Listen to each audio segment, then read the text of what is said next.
The 48-year-old First Lady looked stylish as ever as she landed at Kotoka International Airport in the Ghanaian capital of Accra, wearing a burgundy and white striped custom Celine shirt dress thought to be worth upwards of $2,000, and a pair of $625 white heels from Manolo Blahnik.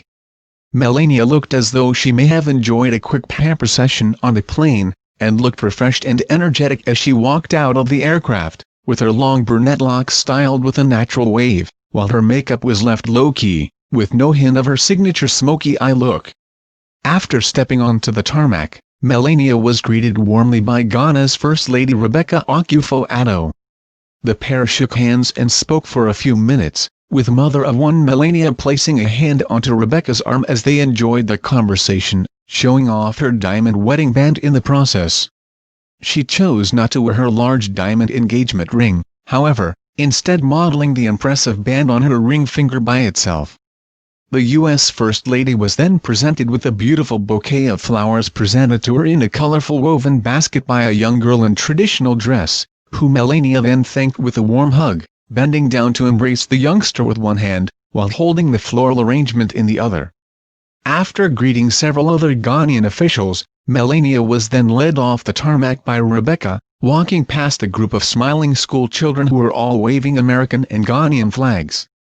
The First Ladies then watched on as a group of traditional dancers put on a dynamic performance, with Melania leaning over to Rebecca to make several remarks about the energetic show, while also clapping delightedly as they continued the dance. From the airport, Melania was taken to the Greater Accra Regional Hospital, where, according to the BBC, she watched babies being weighed as part of a local program funded by USAID that aims to improve nutrition in young children. The babies at the hospital are placed in sacks that are then hung from a hook attached to a scale. She also watched a nurse demonstrate how vitamins are administered to babies by mouth and toured the neonatal intensive care unit. Before stepping out into the waiting area, Melania very sensibly chose to change her shoes, swapping her high heels for a pair of simple nude flats, a wise decision given that the waiting area was located on a patch of gravel and may well have been incredibly tricky to navigate in her pricey stilettos. Many of the staff members at the hospital looked thrilled to have such a high-profile visitor. Melania appears to have had her heart stolen by one person in particular, an adorable baby boy, who she spent several minutes cuddling, beaming with delight the entire time.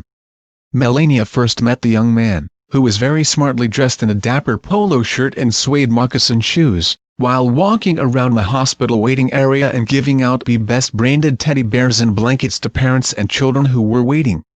The First Lady bent down to give the little boy his own bear and to speak to his mother, but then couldn't resist picking the tot up for a cuddle. She was then pictured chattering away to the young boy while grinning delightedly from ear to ear, and later declared him a beautiful boy.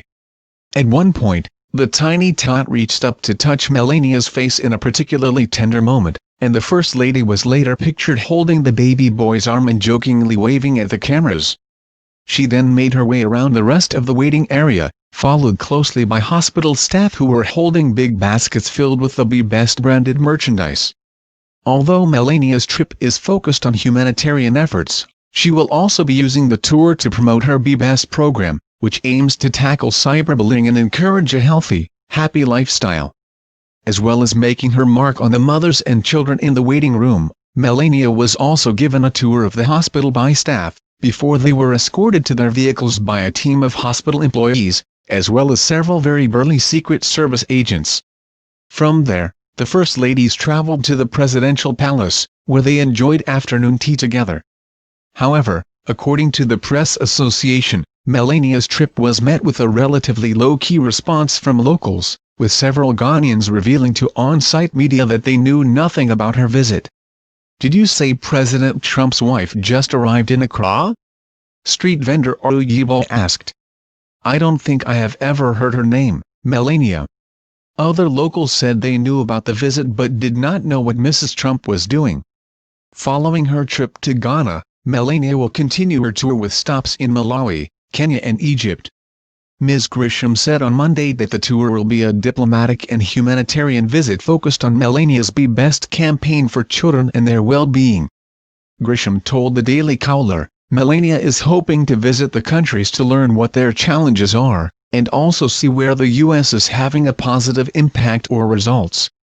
To that end, our office has been working closely with USAID, the United States Agency for International Development, and each stop will focus on one or more projects they have been working on within each country.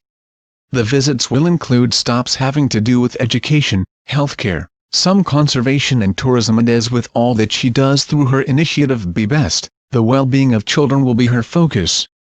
Experts have said over the course of the trip Melania may also find herself repairing relationships with African leaders who have been offended by her husband.